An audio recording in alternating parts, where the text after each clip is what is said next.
How are you guys doing? Welcome back to yet another dose of old school metal vinyl, focusing as usual, as it has been for the past few months, on my record selling, on my collection record selling.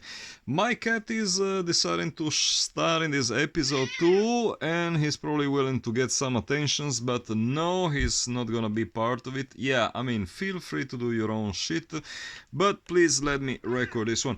So, three more records have left my collection, and all three of them are classics in their own subgenres. But then again, which album in my collection isn't a complete classic?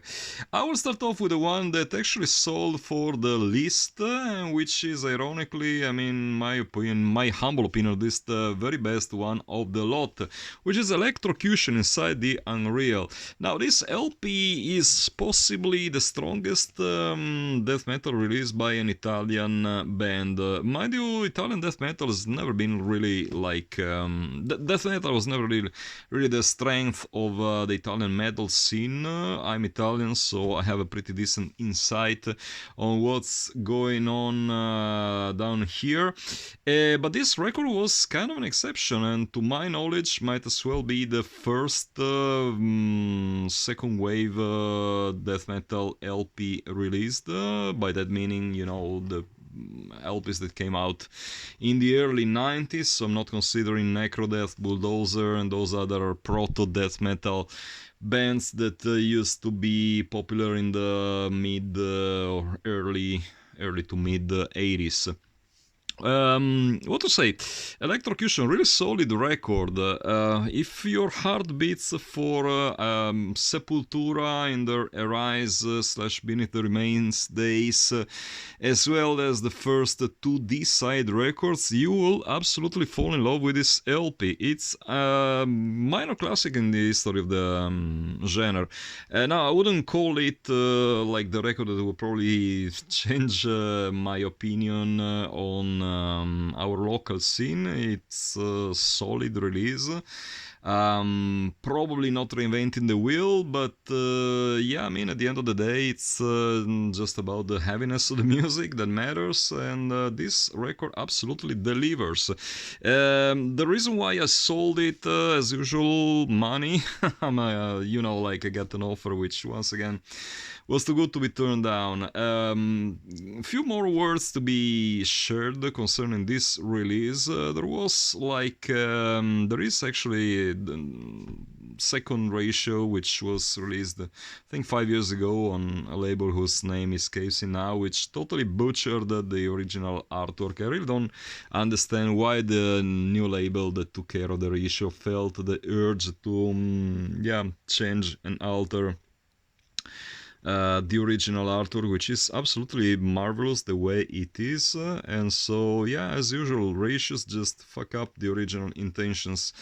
A little bit of a trivia for the Italian fans out there. Now, if you're checking through the thank list of this album, at some point you will find a name which is pretty, I would say, popular among football fans. I really can't find it at the moment, but it's Ivan Zazzaroni. The Italian guys, the Italian football lovers will probably know whom I'm talking about. Ivan Zazzaroni is like an Italian journalist who is actually the director of some very, you know, national spread sports newspaper called Corriere dello Sport, I think. And that guy always struck me as a metal fan somehow, because his physical appearance is, you know, he has long hair. And I was wondering, like, does this guy listen to metal? And the answer I would find on this LP, because he's actually mentioned there. Now, don't ask me how we got in touch with the band, how he helped them, and why is he in the thank list. I know he comes from more or less the same town as these guys, which is Bologna, if memory serves me well. But yeah, at the end of the day, what is the most important thing about this LP is its musical content and absolutely stunning release. Once again, don't expect it to reinvent the wheel or anything, but for what it is, Great record, absolutely so.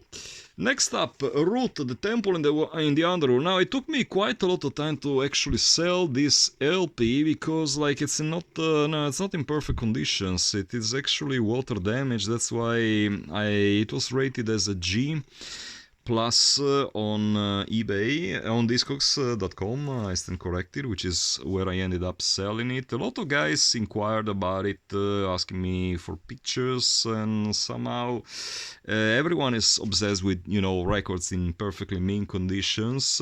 This is a very nice copy, actually. If you're planning on listening to the real deal, this is a nice copy. The vinyl itself is virtually mint, I would say. The problem is that, the cover suffered some, I don't know, probably some minor flood or whatever, but it's still in fairly good conditions. My cat apparently appreciates it very much. No, stay away from the Demigod LP because that one is pretty rare. No, I have no time for you now. I will play with you later.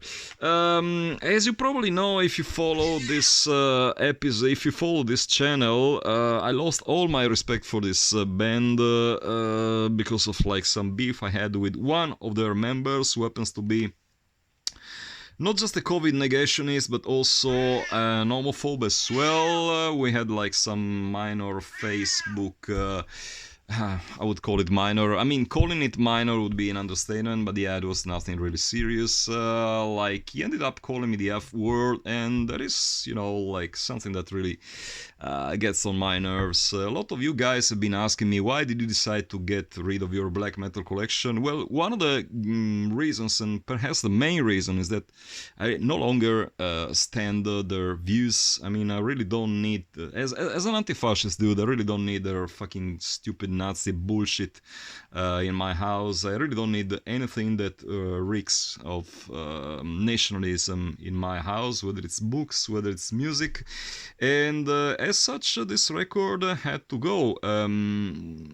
It went for a fairly decent amount of money considering what I paid it for. I got it for a bargain due to its not perfect conditions, and I ended up selling it for like 200 and something euro, which all in all is a pretty satisfying deal. Once again, this is a copy that if you're looking for a first press and you're not too picky about the conditions, you will be happy to have it in your collection. So I'm sure that the new owner will enjoy it because it's perfectly playable. And in its own genre, I mean, nothing against it on a musical level. It certainly is a solid record, perhaps not Roots' most powerful record up to date, but definitely, to give the devil his due, is absolutely a great record. Very last album for today, it's Demigod's Slumberous Luminous. Now, I had a chance to talk about this LP some weeks ago. It was part of a bunch of cultish death metal LPs that I was planning on selling, and two of them ended up in the hands of the very same collector. This is a perfect copy. Like, it really looks like it was pressed yesterday, coming straight out of the pressing plant. Absolutely killer record. I mentioned Demigod, of course. I think they took the band name from the D-side song.